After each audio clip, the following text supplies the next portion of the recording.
마태복음 6장 11절을 같이 읽겠습니다. 시작.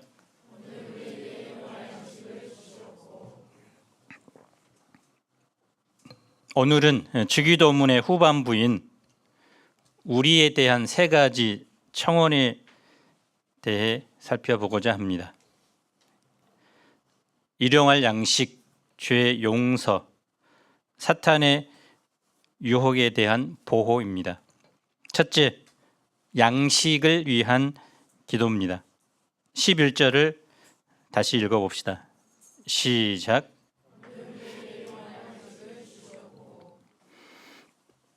어떤 기독교인은 종종 잘못된 착각에 빠집니다. 신앙이 성숙해질수록 인간의 모든 욕구와 본능을 철저히 포기하고 버려야 하며 세상과 단절된 삶을 살아야 한다고 생각합니다. 금욕주의를 기독교적인 것으로 생각하고 육적인 것을 멀리할수록 하나님께 더 가까이 갈 수 있다고 생각합니다. 그래서 한때 은둔주의,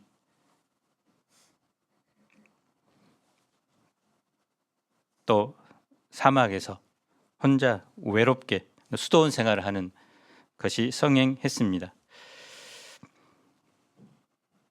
물론 시대적 상황에 따라 세상과 단절하여 하나님과 깊은 교제를 추구하기도 해야 되겠지만 본질적으로는 잘못된 것입니다. 윌리엄 템플은 기독교는 모든 종교 중에서 가장 물질적인 종교다라고 말했습니다. 신령한 것을 중요하게 여기지만 동시에 하나님께서 창조한 이 세계와 인간의 육체도 귀하게 여깁니다. 그래서 이 세상에서 삶을 귀하게 여기고 그 안에 하나님의 인도와 도우심을 구하며 살아가는 것이 성숙한 신앙입니다. 그래서 예수님은 이 사실을 분명히 하고자 인간에게 필요한 세 가지 간구 중 일용할 양식에 대한 간구를 첫 번째로 말씀하신 것입니다. 양식이라는 말은 헬라어로 알톤인데 유대인의 주식이었던 빵을 가리킵니다. 우리에게는 이제 밥이라고 생각하면 되겠죠. 하지만 더욱 넓은 의미로 보면 음식뿐 아니라 우리가 살아가는 데 필요한 모든 것들을 가리킵니다. 루터는 이 일용할 양식 안에 음식과 건강한 몸, 집과 가정, 그리고 좋은 정부 등과 같이 인간의 삶을 위해 필요한 모든 것이 포함되어 있다라고 말했습니다. 그래서 오늘 우리가 살아갈 직장에서 업무를, 또 학교에서 공부를 할 수 있는 지혜, 또 건강, 은혜, 모든 것들이 바로 일용할 양식의 범주에 속합니다. 최신 핸드폰도 스마트폰도 기능이 점점 좋아지고 있는데 배터리가 없으면 어떻습니까? 무용 지물이죠. 그래서 하루 정도 스마트폰을 사용한 후에는 반드시 배터리를 충전해 줘야 합니다. 그래서 오늘 새로운 날에 우리가 살아갈 모든 지혜와 건강과 능력과 은혜를 하나님께로부터 구하는 삶을 살아야 합니다. 이 기도의 배경이 되는 사건은 출애굽기 16장입니다. 출애굽기 16장 4절을 보면 하나님께서 광야에 살던 이스라엘 백성에게 이렇게 약속하셨습니다. 함께 읽어봅시다. 시작.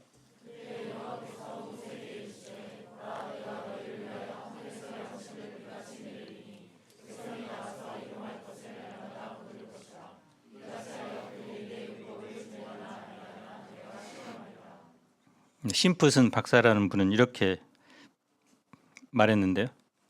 우리에게 일용할 양식을 구하라고 하신 것은 마치 거대한 유산을 주신 후에 그것을 매일 조금씩 수표를 끊어서 쓰게 하신 것과 같다라고 말했습니다. 하나님은 여러 날 먹을 양식을 한꺼번에 주실 수도 있습니다. 그러나 하나님은 그들에게 필요한 양식을 매일매일 제공하기를 원하셨습니다.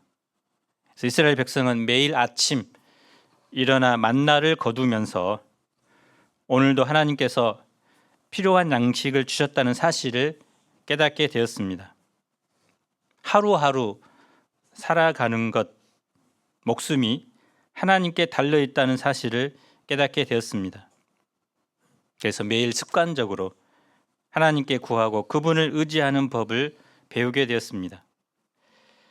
무엇보다 사람이 떡으로만 사는 존재가 아니라 하나님의 입에서 나오는 말씀에 순종함으로 살고 있다는 사실을 경험적으로 깨닫게 됩니다.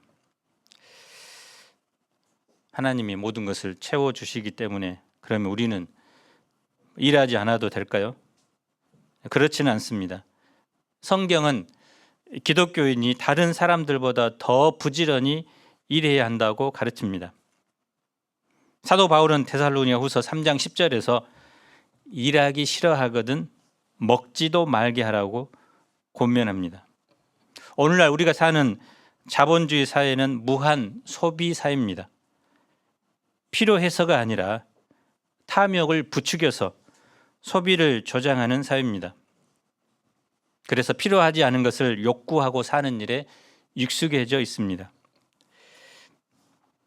이런 사회 분위기 속에서 우리가 오늘 말씀처럼 오늘 내게 꼭 필요한 것만 주십시오라고 구하고 또 그것에 만족하며 사는 것은 쉽지 않죠. 그렇다고 그 이상으로 우리에게 주어지는 재물에 대해서 저축도 하지 말고 먹고 입는 것 외에는 다 버려야 할까요? 예수님은 적극적으로 재물을 쌓아두라고 가르칩니다. 다만 하늘에 쌓아두라고 하십니다. 마태복음 6장 20절을 읽어봅시다. 시작.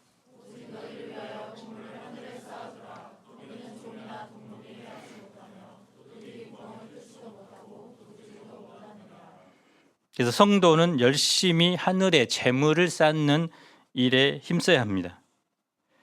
이것은 구체적으로 말씀이 없어 굶주리고 또 떡이 없어 굶주린 사람들을 돕는 것입니다. 본문에는 우리에게라는 말이 있죠. 예수님은 나만의 양식이 아니라 우리의 양식을 구하라고 말합니다. 나만 잘 먹고 잘 살기 위해 구하고 기도하는 것은 하나님의 뜻이 아니라는 것이죠. 성도가 이 세상을 살아갈 때 독단적이고 이기적인 삶이 아니라 화목하며 더불어 함께 살아가는 우리의 삶을 살아가라는 것입니다. 그래서 성도는 내 양식이 그득하다고 만족하며 웃을 것이 아니라 우리 중에 누군가의 양식이 핍절하지 않았는지를 돌아봐야 합니다. 그래서 성도는 자신뿐만 아니라 다른 사람의 양식까지 채워줄 수 있도록 더 열심히 일하며 살아가야 합니다. 그래서 우리가 직장에 다니고 또 공부를 열심히 해야 하는 이유는 나를 뛰어넘어서 다른 사람을 돕기 위해서, 섬기기 위해서라는 것이 성경적인 지혜입니다. 둘째, 용서에 대한 기도입니다. 12절을 함께 읽어봅시다. 시작.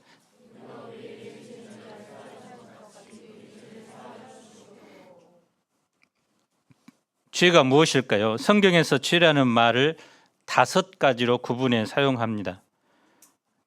첫째가 우리가 잘 아는 하마르티아라는 단어인데요. 화살이나 총을 쏠 때 관역 주위에는 몇 개의 동그라미가 그려져 있고 제일 중심부를 맞출수록 높은 점수를 얻죠. 하마르티아는 관역을 완전히 벗어나 다른 곳에 떨어져 버린 상태입니다.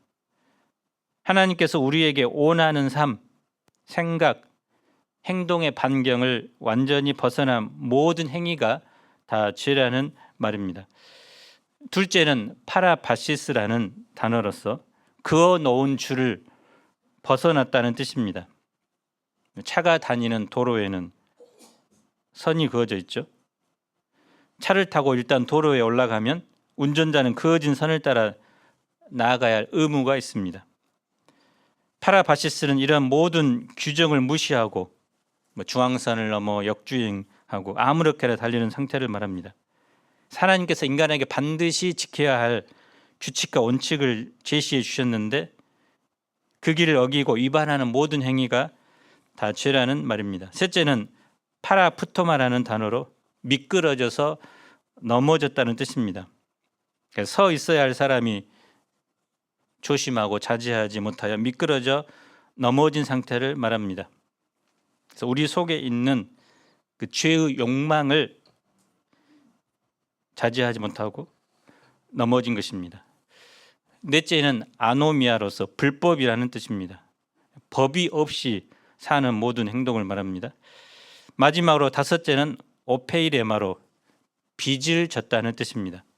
본문에 나타난 이 죄라는 단어가 바로 빚을 뜻하는 단어입니다. 빚은 반드시 갚아야 하죠. 갚지 않으면 그 빚은 줄지 않고 오히려 점점 늘어납니다. 빚을 갚는 길만이 빚의 영향에서 벗어날 수 있습니다. 죄의 빚을 갚지 않으면 어떤 결과가 올까요? 이 세상에서 살다가 그냥 똑같이 죽을 수 있겠죠. 그러나 마지막 날에 하늘에 쓰인 장부에 의해서 심판대 앞에서 계산할 날이 오게 됩니다. 본문에 우리가 우리에게 죄 지은 자를 사하여 준 것 같이 동사는 이제 완료형입니다. 우리가 흔히 이렇게 이해할 수 있겠죠. 우리가 우리에게 죄 지은 자를 용서해 준 것처럼 우리 죄를 용서해 주세요라는 기도로 이해하기 쉽습니다. 한글 문장은 그렇게 되어 있기 때문에요. 그런데 이렇게 해석하면 문제가 발생합니다. 먼저 내가 다른 형제의 죄를 용서해야만 그 용서를 근거로 해서 하나님께 우리의 죄를 용서받을 수 있다고 주장할 수 있습니다. 남을 용서한 사람만이 하나님의 용서를 받을 수 있다면 하나님의 용서는 더 이상 은혜가 되지 못합니다. 이러한 용서는 은혜가 아니라 행위의 대가로 주어진 것이기 때문입니다. 그래서 다른 사람을 용서한 사람만이 하나님께 용서를 받을 수 있다면 세상에 하나님께 용서받을 사람은 없을 것입니다. 우리가 너무나 자주 이웃을 용서하지 못할 때가 많기 때문입니다. 그래서 완료형으로 된 동사 우리가 우리에게 죄 지은 자를 사하여 준 것 같이라는 것은 주의 깊게 해석해야 되는데요. 요아킴 에레미야스는 이 구절에 사용된 완료형 동사 아펙하멘을 번역할 때 동시적인 완료형으로 번역했습니다. 이런 말입니다. 하나님, 우리의 죄를 용서해 주옵소서.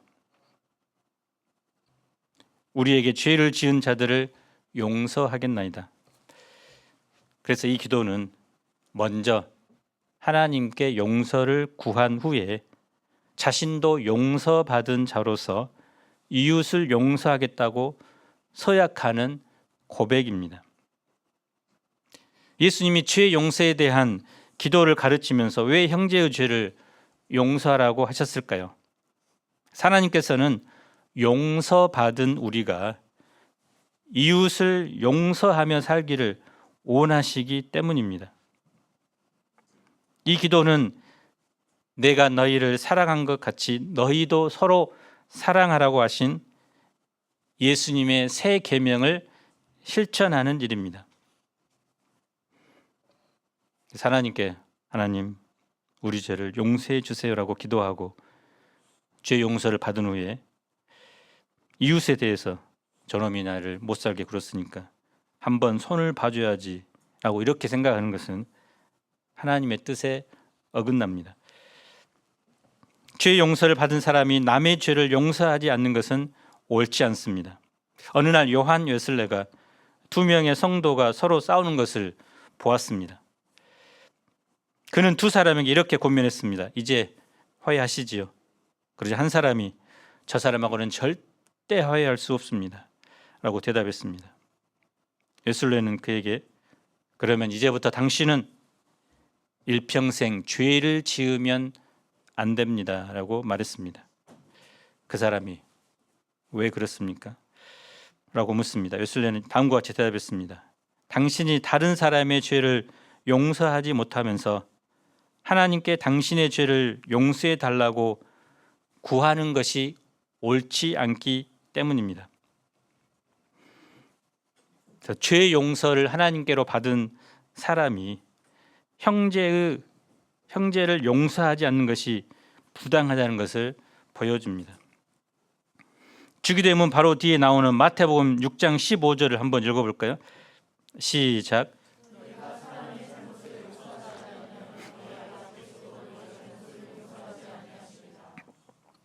그래서 죄 용서가 반드시 이웃에 대한 용서로 이어져야 한다는 사실을 예수님은 가르쳐 줍니다. 용서는 무엇일까요? 나에게 행한 다른 사람의 모든 잘못을 완전히 쓰레기통에 버리고 다시는 기억하지 않는 것을 말합니다. 그런데 이런 말처럼 쉽지 않죠. 오랫동안 큰 상처를 받아왔거나 큰 피해를 준 사람을 용서하는 것은 실제적으로 쉽지 않습니다. 그래서 찰스 스펄전은 이런 말을 했습니다. 형제 여러분, 용서하고 잊어버리십시오. 당신이 미친 개를 땅에 묻을 때 꼬리만 땅 위로 기념탑처럼 남겨둘 수는 없지 않습니까? 그래서 완전한 용서를 권면한 것입니다. 한 사람이 왕에게 1만 달란트의 빚을 졌습니다. 그는 빚을 갚을 날짜가 되었는데도 그 빚을 갚지 못했습니다. 왕은 그를 불러서 모든 것을 다 팔아 빚을 갚으라고 명령했습니다. 그는 왕에게 조금만 더 시간을 달라고 간청했습니다. 왕은 그를 불쌍히 여기고 그의 모든 빚을 탕감해 주었습니다. 그는 빚을 탕감받은 후 기분 좋게 집으로 돌아가다가 한 친구를 만납니다. 그에게 100데나리온의 빚을 진 친구였습니다. 그는 그 친구에게 빌린 돈을 당장 갚으라고 말합니다. 그 친구는 그에게 조금만 더 기다려 달라고 말하지만 그는 그 친구를 감옥에 가두어 버립니다. 후에 그가 한 행동이 왕의 귀에 들어가게 됩니다. 왕은 진노하여 그를 당장 불러오라고 명령하고 그가 모든 빚을 갚을 때까지 감옥에 가두라고 명령합니다. 예수님은 이 비유를 통해서 하나님께 많은 죄를 용서받은 사람이 이웃의 작은 죄를 용서하지 않는 것이 얼마나 파렴치한 일인지 보여주셨습니다. 하나님의 은혜로 큰 죄를 용서받고 하나님의 자녀가 된 사람이 이웃을 용서하는 것은 너무나 당연한 일이라는 것입니다. 이렇게 하는 것이 하나님의 뜻입니다. 그래서 우리는 기도할 때 이렇게 기도해야 됩니다. 우리의 죄를 용서해 주옵소서. 우리도 우리에게 죄를 지은 자들을 용서하겠습니다. 주기도문은 하나님 나라 백성에게 적극적인 순종과 제자도를 요구합니다. 우리는 죄 용서를 구할 때 이웃을 용서하겠다는 다짐과 함께 이웃을 용서할 힘을 달라고 기도해야 합니다. 우리가 아무리 이웃을 용서하겠다고 결심을 해도 성령의 도우심이 없으면 이웃을 용서할 수 없기 때문입니다. 우리는 성령 안에 있을 때만 이웃을 사랑할 수 있고 용서할 수 있고 우리가 거하는 가정, 캠퍼스, 직장에 진정한 샬롬을 가져올 수 있습니다. 생각해 보십시오. 나에게 상처 주고 힘들게 하는 사람이 있습니까? 가족, 친구, 캠퍼스, 직장, 교회에서 그 사람만 생각하면 복수하고픈 마음이 듭니까? 하나님의 무한하신 용서를 받은 자로서 우리는 그들을 용서해야 됩니다. 용서로 그치지 않고 그를 위해 기도하고 섬기는 데까지 나아가야 합니다. 셋째는 유혹에 빠지지 않기 위한 기도입니다. 6장 13절을 한번 읽어봅시다. 시작.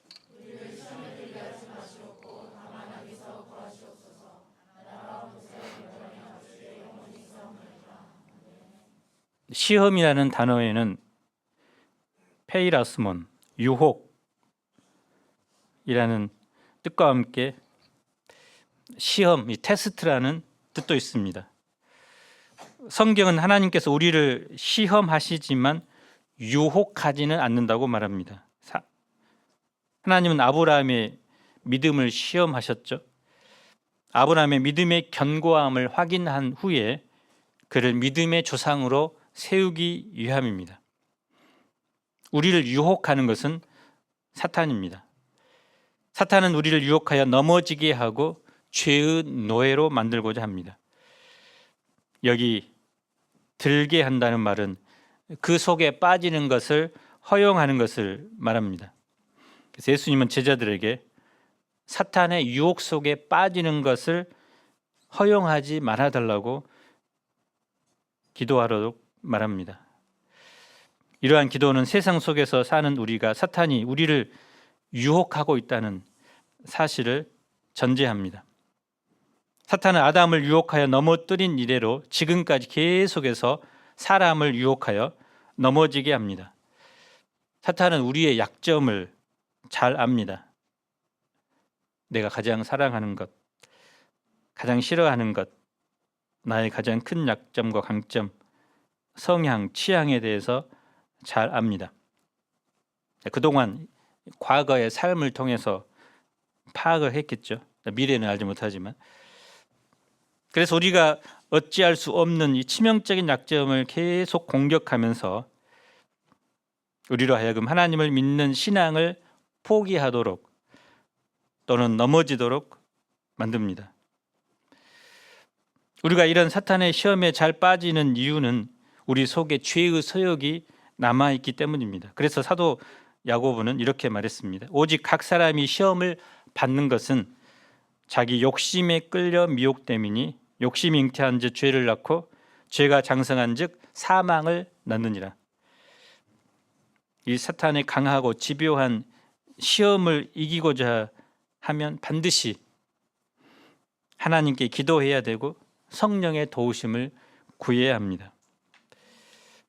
그런데 본문에 보면 우리를 시험에 빠지지 않게 해달라는 기도 뒤에 어떤 구절이 있습니까?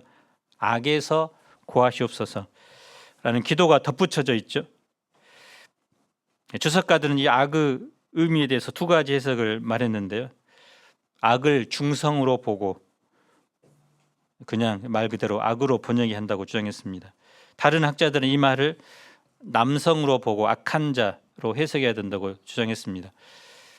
악을 중성으로 보는 사람은 유대교에서 그 배경을 찾습니다. 유대교에서 사탄을 부를 때 악한 자라고 부를 경우가 거의 없습니다. 이 견해는 사탄은 인격적인 존재를 인정하지 않는 현대인들에게 인기가 있습니다.